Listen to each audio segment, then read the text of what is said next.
हाँ, good evening students. So last video में मैंने बताया था कि कोई भी अगर मैं वेक्टर लूँ आर एन का और मेरे पास तो मैं उसको W1 प्लस W2 में यूनिक वे में लिख सकती हूँ। वेयर W1 जो बिलोंग कर रहा है वो एक सबस्पेस है W ऑफ आर एन, और W2 बिलोंग कर रहा है orthogonal complement of that W, capital W, उस सबस्पेस का ऑर्थोगोनल कॉम्प्लीमेंट में बिलोंग कर रहा है। और फर्दर मैंने एक डेफिनेशन भी बताई थी जिसमें मैंने तुम्हें बताया था कि हम अपना W1 कैसे फाइंड करेंगे। W1 एक्चुअली में ये होता है G.U1 फिर U1, ये स्केलर आएगा, ये वेक्टर है, इस तरह से W1 हमारा डिफाइंड होता है। और जो ये U1, U2, UK होता है, ये ऑर्थो नॉर्मल बेसिस होता है W का। ठीक है, तो बेसिकली अगर मुझे W1 निकालना है तो मुझे ऑर्थो नॉर्मल बेसिस पता होना चाहिए स्पेस का, ठीक है, W का। तो हाँ, एक और चीज़ और ऑब्जर्व कराती हूँ मैं तुम्हें कि अगर मैं अलग अलग ऑर्थो नॉर्मल बेसिस ले लूँ तो क्या W1, क्योंकि इसमें यूनिक बोल दिया है, यूनिक मतलब एक ही वे है, तो क्या W1 थोड़ा अलग आएगा? ऐसा नहीं है, W1 सेम ही आएगा। तो वो ऑब्जर्व मैं तुम्हें इस क्वेश्चन में करा रही हूँ। Consider the orthonormal set B U1 U2, ये दोनों ऑर्थोनॉर्मल सेट है। आप दोनों का देख सकते हो, दोनों की नॉर्म जो आएंगी वो 1 आएगी, दोनों वेक्टर की नॉर्म आएगी। और W जो है स्पैन ऑफ B है, ठीक है। तो B is a orthonormal basis for W, क्योंकि स्पैन कर रहा है और दोनों LI भी हैं। ऑर्थो नॉर्मल है तो ऑर्थोगोनल तो होगा ही, क्योंकि दोनों का इनर प्रोडक्ट 0 होगा, सॉरी दोनों का डॉट प्रोडक्ट 0 होगा। सो और यूनिट वेक्टर हैं दोनों, तो हमारे पास और हमने एक जगह पे पढ़ा भी था कि अगर ऑर्थोगोनल सेट है तो वो लिनियरली इंडिपेंडेंट होता है, तो ये बेसिस फॉर्म करेगा ही W के लिए, ठीक है। हाँ, so consider the orthogonal set. एक ऑर्थोगोनल सेट लिया मैंने S 4 1 1 4 -5 11।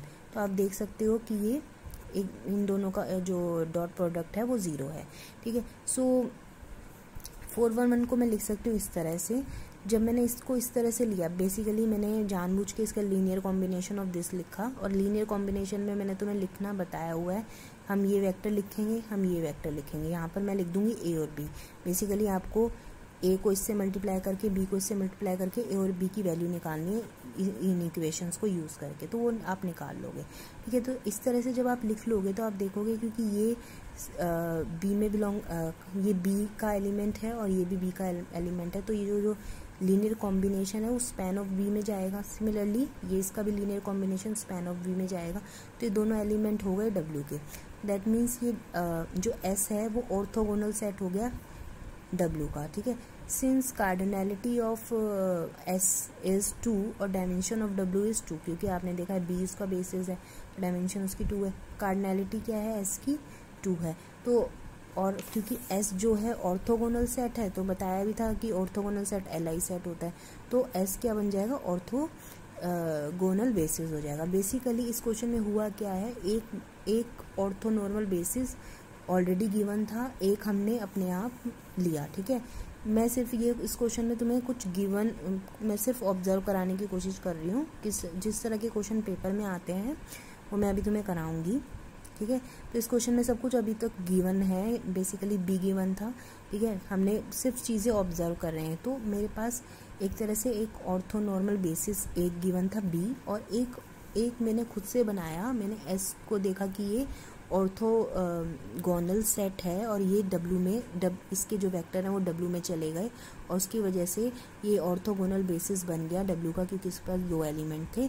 तो मैंने C ले लिया Z1 Z2, जहाँ पर इनके वेक्टर को मैंने यहाँ पर क्या किया हुआ है, इसकी नॉर्म से डिवाइड किया गया। 4 1 1 वाले वेक्टर की जो नॉर्म आई होगी वो 3√2 आई होगी, तो मैंने इसको यहाँ पे इस प्रोसेस को नॉर्मलाइजेशन कहते हैं, तो यहाँ पे मैंने इसको नॉर्मलाइज कर दिया है, तो उसकी वजह से ये यूनिट वेक्टर बन जाते हैं, ठीक है। ये मैंने तुम्हें ऑर्थोगोनल जब डिफाइन किया था तब मैंने बताया था। सो आपके पास 2 ऑर्थो नॉर्मल बेसिस आ गए, एक C आ गया, एक B आ गया। अब मैं दोनों से ही W1 वाली वैल्यू निकालूंगी, या बोल सकती हूँ प्रोजेक्शन वाली वैल्यू निकालूंगी, और दोनों से सेम आएगी। और बस ये याद रखना कि U1 मेरा ये है, U2 मेरा ये है, Z1 मेरा ये है, Z2 मेरा ये है, ठीक है।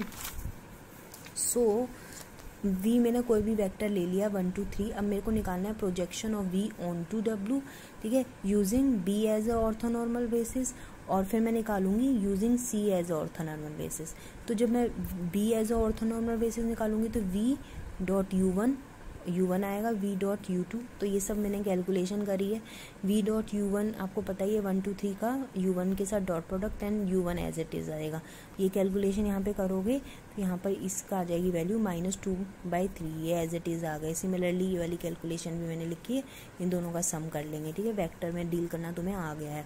तो सी को जब यूज़ करेंगे तो आप यूज़ करोगे Z1 और Z2 को, तो V dot Z1 V dot Z2, ठीक है। तो जब आप Z1 और Z2 की ये सारी कैलकुलेशन करोगे तो आप देखोगे प्रोजेक्शन वेक्टर जो आ रहा है वो सेम आ रहा है। तो इसका मतलब ऑर्थोनॉर्मल बेसिस अगर अलग अलग हो तो भी प्रोजेक्शन वेक्टर अलग नहीं आता है, वो सेम ही आता है, ठीक है। So next question next video में करते हैं।